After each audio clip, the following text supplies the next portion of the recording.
Hi നമസ്കാരം. നവരാത്രി ആയതുകൊണ്ട് ജമ്മു കാശ്മീരിലെ വൈഷ്ണവമാത ക്ഷേത്രത്തിലേക്ക് ഞങ്ങളൊരു യാത്ര പോവുകയാണ്. ജമ്മു റെയിൽവേ സ്റ്റേഷനിൽ ഇറങ്ങിയിട്ട് ബസ് വഴിയോ ടാക്സി വഴിയോ നമ്മൾക്ക് കട്രയ്ക്ക് എത്താൻ പറ്റുന്നതാണ്. ചില ട്രെയിനുകൾ ഡയറക്റ്റ് കട്ര വരെയും ഉണ്ട്. കട്ര ബേസിൽ എത്തിക്കഴിഞ്ഞിട്ട് അവിടെയുള്ളൊരു രജിസ്ട്രേഷൻ കാർഡിൽ കിട്ടും. നമ്മൾക്ക് ഡീറ്റെയിൽസൊക്കെ പറഞ്ഞെടുത്ത് അവർ തരും. പിന്നെ മുന്നിൽ ഓരോ കവാടങ്ങളൊക്കെ ഉണ്ട്. പിന്നെ നമ്മൾ ജയമാതാദി എന്നുള്ള റിബണൊക്കെ കെട്ടി യാത്ര തുടങ്ങുകയാണ്. സൈഡിൽ തന്നെ കുറേ മാർക്കറ്റും കാര്യങ്ങളൊക്കെ ഉണ്ട്.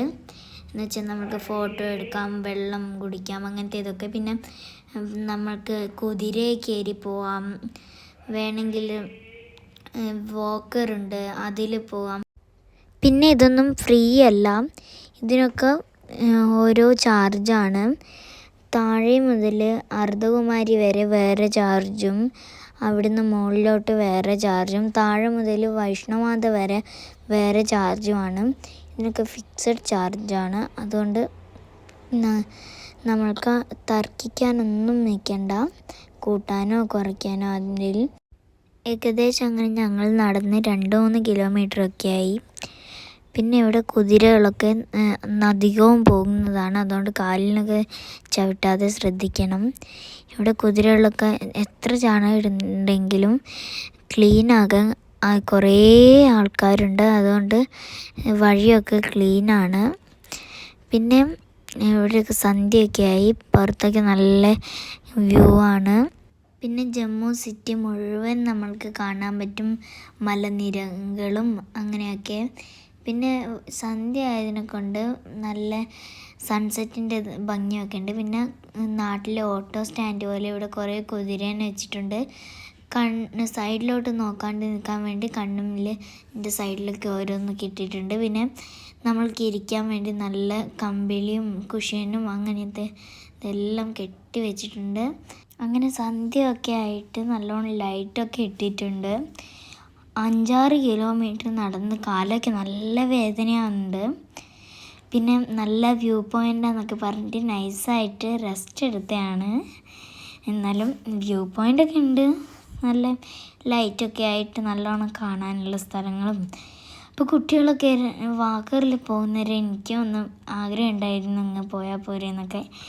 പക്ഷേങ്കിൽ വാശിയുണ്ട്, ഞാൻ പോയില്ല. പിന്നെ ഇവിടെ ഡ്രിങ്കിങ് വാട്ടർ എന്നൊക്കെ എഴുതിയിട്ടുണ്ട്, പക്ഷേ പറയാൻ പറ്റില്ല ഏത് വെള്ളമാണെന്ന്. അതുകൊണ്ട് ഞങ്ങൾ വാങ്ങില്ല. ജമ്മു കാശ്മീർ ആയതിനെ കൊണ്ട് സെക്യൂരിറ്റി കൂടുതലായിരിക്കും. അതുപോലെ തന്നെ ചെക്ക് പോസ്റ്റ് എത്തിയിട്ടുണ്ട്. ലേഡീസിന് വേറെയും ജെൻസിന് വേറെയാണ്. പിന്നെ താഴേന്ന് മുതൽ വരുന്ന അർദ്ധകുമാരി വരെയുള്ള കുതിരകളൊക്കെ ഇവിടെയാണ് നിൽക്കുന്നത്. ഇവിടുന്ന് 2 വഴികളുണ്ട്, അർദ്ധകുമാരി പോകാനും ഒന്ന് വൈഷ്ണവമാത പോകാനും. അർദ്ധകുമാരി പോകാൻ നല്ല കുതിരകളൊക്കെ ഉള്ള റൂട്ടാണ്. പിന്നെ വൈഷ്ണവമാത നല്ല പ്ലെയിൻ ആയിട്ടുള്ള റൂട്ടാണ്. അങ്ങനെ ഏകദേശം അർദ്ധകുമാരിയൊക്കെ എത്താറായി. ഞങ്ങളിപ്പോൾ മാർക്കറ്റൊക്കെ കണ്ടു തുടങ്ങി, മാർക്കറ്റ്, ഹോട്ടൽ കാര്യങ്ങളൊക്കെ. നിങ്ങളാ കാണുന്ന ഗോൾഡൻ കളറിലുള്ള അമ്പലമാണ് അർദ്ധകുമാരി. പിന്നെ ഇവിടുന്ന് മൊബൈൽ കാണാൻ അടുത്താണെങ്കിലും നടന്നു പോകാൻ 700 മീറ്ററോളം ഉണ്ട്. പിന്നെ ഇവിടുന്ന് താഴോട്ട് നോക്കാൻ നല്ല ഭംഗിയാണ്. ഇവിടുത്തെ ദർശനം ചെയ്യാൻ, ഗുഹദർശനം ചെയ്യാൻ 2 ദിവസം കഴിഞ്ഞിട്ടൊക്കെയാണ് ടോക്കൺ കിട്ടുക. ഇവിടെ നോർമൽ ദർശനം ചെയ്യാൻ തിരക്കൊന്നുമില്ല. അങ്ങനെ ഞങ്ങൾ ദർശനം ചെയ്ത് വരുമ്പോൾ ഗുഹാദർശനത്തിനുള്ള ടിക്കറ്റും എടുത്തു വെച്ചിട്ടുണ്ട്. ഞങ്ങൾ തിരിച്ചു വരുമ്പോൾ സമയം ഉണ്ടെങ്കിലും തിരക്കില്ലെങ്കിലും ഞങ്ങൾ കയറും. ഇവിടെ നിന്ന് വൈഷ്ണവമാതയ്ക്ക് 2 വഴികളുണ്ട്, ഒന്ന് പ്ലെയിൻ ആയിട്ടുള്ളതും ഒന്ന് കുതിരകൾ പോകുന്ന കുത്തനെയൊക്കെ ഉള്ള റോഡും. ഞങ്ങൾ പ്ലെയിൻ ആയിട്ടുള്ളതാണ് ചൂസ് ചെയ്തത്. അവിടെ ഭവൻകാ രാസ്ത എന്ന് എഴുതിയിട്ടുണ്ട്. ഇത് പ്ലെയിൻ റൂട്ടിലേക്കുള്ള ഷോർട്ട് കട്ടാണ്. ഇവിടെ നല്ല തണുപ്പാണ്. പ്ലെയിൻ റൂട്ടിൽ കൂടെ ആംബുലൻസ് സർവീസും ടാക്സി സർവീസും ഉണ്ട്. അതുപോലെ തന്നെ കട്രയിൽ നിന്ന് അർദ്ധകുമാരിയിലുള്ള ദർശനമൊന്നും ചെയ്യാതെ നേരെ വൈഷ്ണവമാതയിലേക്ക് പോകാനുള്ളവർക്ക് ഹെലികോപ്റ്ററും ഉണ്ട്. അങ്ങനെ ഇവിടെ താഴെ ഒക്കെ നല്ല ഭംഗിയാണ് കാണാനൊക്കെ. അങ്ങനെ ഞങ്ങൾ ഇവിടെ പ്ലെയിൻ റോഡിൽ കൂടി നല്ല സുഖമായി നടക്കുകയാണ്. ഇപ്പം സമയം ഏകദേശം 9 മണിയായി കാണും. വരുന്ന ആൾക്കാരെല്ലാവരും വടിയും പിടിച്ചാണ് വരുന്നത്. നല്ലൊരു ആശ്വാസം ഉണ്ടാവും. ചെറിയ മക്കളൊക്കെ നടന്നു പോകുന്നുണ്ട് നല്ല ഈസി ആയിട്ട് ജയമാതാദി എന്നൊക്കെ വിളിച്ചിട്ട്. അപ്പം ആംബുലൻസൊക്കെ നല്ല പറന്ന് പോകുന്നുണ്ട് പ്ലെയിൻ റോഡായതുകൊണ്ട്. പിന്നെ വാക്കറിൽ പോകുന്ന കുട്ടികളും പ്രായ ആളൊക്കെ ജയമാതാദി എന്ന് പറഞ്ഞിട്ടാണ് പോകുന്നത്. നമ്മൾക്ക് നാട്ടിൽ ശരണം വിളിക്കുമ്പോൾ അതൊരു എക്സ്പീരിയൻസ് ആകും. പിന്നെ 2 കൊടിയും കുത്തി 2 ആൾക്കാർ പോകുന്ന കണ്ടപ്പം ഞങ്ങൾ നോക്കിയതാ എന്തിനാണ് ഇങ്ങനെ കൊടിയൊക്കെ കുത്തിപ്പോകുന്നത്. ബാക്കിൽ അപ്പോൾ ഒരു ബോർഡ് എഴുതിയത് കണ്ട് ഞങ്ങൾ വായിച്ചു നോക്കി. ഇത് പദയാത്രയാണ്. മധ്യപ്രദേശിലെ ഭോപ്പാൽ മുതൽ വൈഷ്ണോമാത വരെ നടന്നു വരുന്നതാണ് ഇവരൊക്കെ. പിന്നെ ഇവിടെ ദോശ പോയിൻ്റ് എത്തി. ഹിമകോട്ടയിലെ ഓൾ ഓവർ ഇന്ത്യ ഫുള്ള് നമുക്ക് ദോശ കിട്ടും. പിന്നെ ചെറിയ ചെറിയ സ്ഥലത്ത് പോലും അമ്പലത്തിൽ പോലും ഇപ്പോൾ കിട്ടുന്നുണ്ട് ദോശ.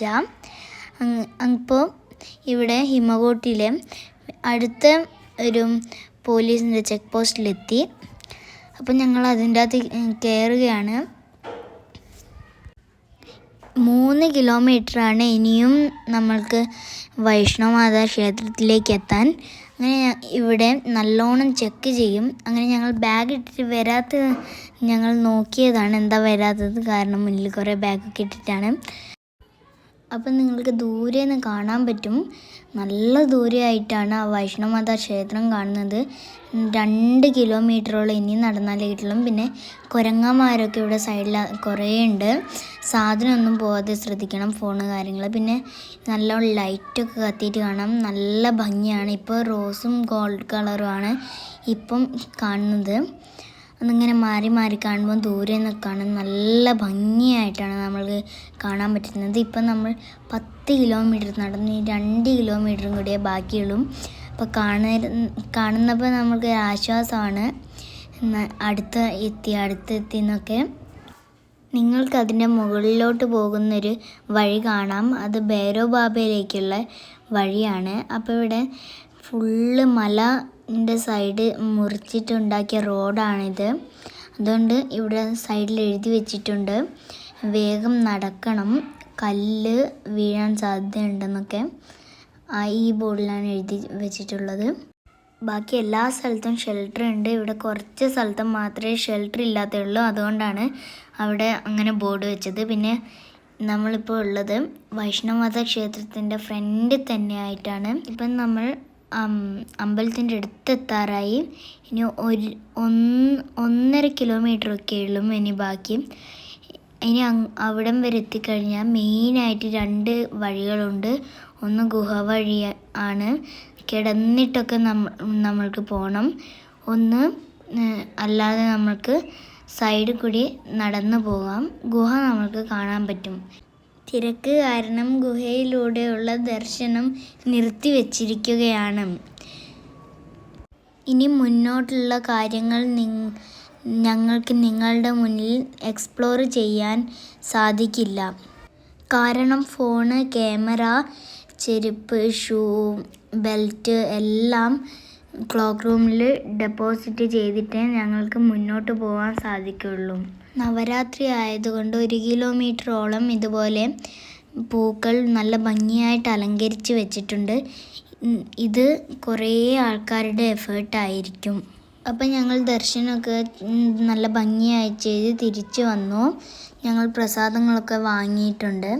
അങ്ങനെ വൈകുന്നേരം മുതൽ ഒന്നും കഴിക്കാത്തത് കൊണ്ട് നല്ല വിശപ്പുണ്ട് ഞങ്ങൾക്ക്. അതുകൊണ്ട് ഞങ്ങൾ ഒരു ഹോട്ടലിൽ പോയിട്ട് നല്ല ചൂട് ദോശ വാങ്ങി. ഇപ്പം സമയം ഏകദേശം പുലർച്ചെ 3 മണിയായി. ഞങ്ങൾക്ക് നല്ലോണം അർദ്ധകുവാരിയിലെ ഗുഹേൻ്റെ ഉള്ളിൽ കൂടി ദർശനം ചെയ്യാൻ പറ്റി. ഞാൻ ചെറുതായതുകൊണ്ട് നല്ലോണം എനിക്ക് ദർശനം ചെയ്യാൻ പറ്റി. 2 ആൾക്കാരുണ്ടായിരുന്നു പേടിയാന്ന്, ബുദ്ധിമുട്ടാന്ന്, ശ്വാസം കിട്ടുന്നില്ല എന്നൊക്കെ പറഞ്ഞ് തിരിച്ചു പോയ ആൾക്കാരും ഉണ്ട്. പക്ഷേ നല്ലോണം ഇഴഞ്ഞു പോകണം. പിന്നെ 24 hours ദർശനം ഉള്ളതുകൊണ്ട് കുതിര ആൾക്കാരെ കാത്ത് ഇവിടെ നിൽക്കും.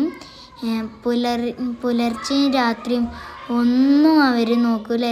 എല്ലാ സമയത്തും ഇങ്ങനെ ആൾക്കാരെ വെയിറ്റ് ചെയ്യും. അങ്ങനെ ഞങ്ങൾ വൈഷ്ണവമാതയിലെ അർദ്ധകുമാരിയിലെ ദർശനം ചെയ്ത് തിരിച്ച് ഇറങ്ങുമ്പോഴാണ് ഇവിടെ ഒരു വാക്കർ കണ്ടത്. അങ്ങനെ വാക്കറിൽ എനിക്കും കയറണം എന്ന് പറഞ്ഞപ്പോൾ ഞാനും ഒറ്റ പ്രാവശ്യം ഒന്ന് കയറി നോക്കി. നല്ലോണം കാലുവേദനയൊക്കെ ആയിരുന്നു. ഇപ്പം നല്ല സുഖം ഉണ്ടായിരുന്നു. അങ്ങനെ ഞങ്ങൾ കുറച്ച് ദൂരം കയറി ലാസ്റ്റ് താഴെ വരെ എത്തിയപ്പം കുറച്ച് തിരക്ക് കൂടിയിട്ടുണ്ട്. കുറേ ആൾക്കാർ ദർശനത്തിന് വേണ്ടി മുകളിലോട്ട് പോവുകയാണ്. അതുകൊണ്ടാണ് ഇവിടെ തിരക്ക്. ഇവിടെ വണ്ടിയൊന്നും പോകാത്തത് കാരണം കഴുതപ്പുറത്തും കുതിരപ്പുറത്തും ഒക്കെയാണ് സാധനം മുകളിലോട്ട് അയക്കുന്നത്. അപ്പം ഇവിടെ നല്ല ഹെവി സാധനമൊക്കെയാണ് കഴുതപ്പുറത്തും കുതിരപ്പുറത്തും ഒക്കെ വെക്കുന്നത്. അപ്പം ഇവിടെ ഞങ്ങൾ ലാസ്റ്റ് എത്തിയിട്ടുണ്ട്. അവിടെയൊക്കെയാണ് കുതിരയുടെയും കഴുതേൻ്റെ ഒക്കെ വീട്.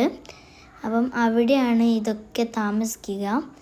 പിന്നെ ഇവിടെ ഞങ്ങൾ ലാസ്റ്റ് എത്തി. ഇനി ഞങ്ങൾക്ക് ആ കാർഡ് പാസ് കൊടുക്കാൻ സമയമായി. സ്ഥലം എത്തി. അപ്പം ഇവിടെയാണ് ഞങ്ങൾ പാസ് കൊടുക്കേണ്ടത്. 12 കിലോമീറ്റർ മുകളിലോട്ടും 12 കിലോമീറ്റർ താഴോട്ടും ടോട്ടൽ 24 കിലോമീറ്റർ നടന്ന ഒരു സ്റ്റെപ്പ് പോലും മുന്നോട്ട് വെക്കുമ്പോൾ നല്ല വേദന കാല്. അതുകൊണ്ട് താഴെ തന്നെ ഒരു മസാജിങ് സെൻറ്റർ ഉണ്ടായിരുന്നു. അവിടെ പോയൊന്ന് ഇരിക്കാമെന്ന് വിചാരിച്ച് നല്ല 15 മിനിറ്റ് അവർ 80 രൂപയാണ് വാങ്ങുന്നത്. അങ്ങനെ അവിടെ പോയി അവിടെ നല്ല റിലാക്സ് ആയിട്ട് ഇരിക്കുകയാണ്. അപ്പോൾ ഇവിടെ യാത്ര കഴിഞ്ഞു. Tata bye bye.